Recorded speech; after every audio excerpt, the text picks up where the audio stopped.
கோவை நீலகிரி செய்திகளுக்காக செய்திகள் வாசிப்பது சரவணன். இது என் பகுதி என்று சாலையில் நீண்ட நேரம் நின்று சாலையை குத்தகைக்கு எடுத்த ஒற்றை யானை பர்லியார் சாலையில் வாகனங்கள் தேக்கம்.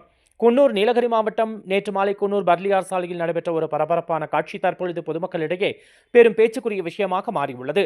சாலையை சில மணி நேரத்திற்கு குத்தகைக்கு எடுத்த யானை உணவு மற்றும் தண்ணீர் தேடி வந்ததோடு இது என் பகுதி என்று உரிமையுடன் நடுசாலையில் நீண்ட நேரம் அமைதியாக நின்றது.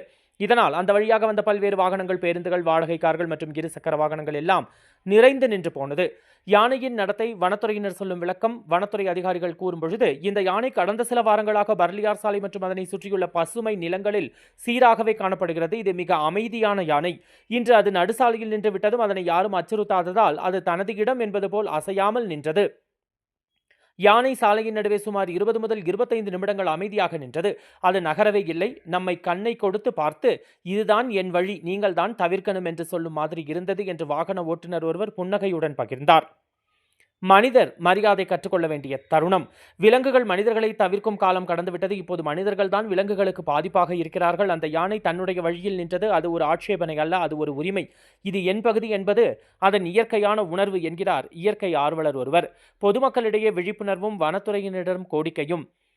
யானை நடமாட்டம் அதிகரித்து வரும் பகுதிகளில் முன்கூட்டியே எச்சரிக்கை பலகைகள், கண்காணிப்பு மையங்கள், பயணிகளுக்கு இயற்கை நடத்த குறித்த விழிப்புணர்வு ஏற்படுத்தும் நடவடிக்கைகள் மேற்கொள்ள வேண்டும் என்று பொதுமக்கள் வலியுறுத்துகின்றனர். குன்னூர் பர்லியார் பகுதியில் சாலையை குத்தகைக்கு எடுத்து யானை அமைதியாக நின்று காட்டிய இது என் இடம் என்ற இயற்கை உரிமை உணர்வு மனித சமுதாயத்திற்கான ஒரு ஆழமான அறிவுரையாக அமைந்துள்ளது. விலங்குகள் நாம் பாதிப்பதற்காக அல்ல, நாம் வாழும் பூமியில் இணைந்து வாழ தகுதியான உயிர்கள் என்பதை உணர வேண்டும். சாலை உங்களுக்காக, வனப்பகுதிகள் எங்களுக்காக என்று யானையின் நிலை கூறிய ஒரு அமைதி பாடம் இதுவாகும். கோவை நீலகிரி செய்திகளுக்காக எமது சிறப்பு செய்தி ஆசிரியர் தமிழ் வெங்கடேசன்.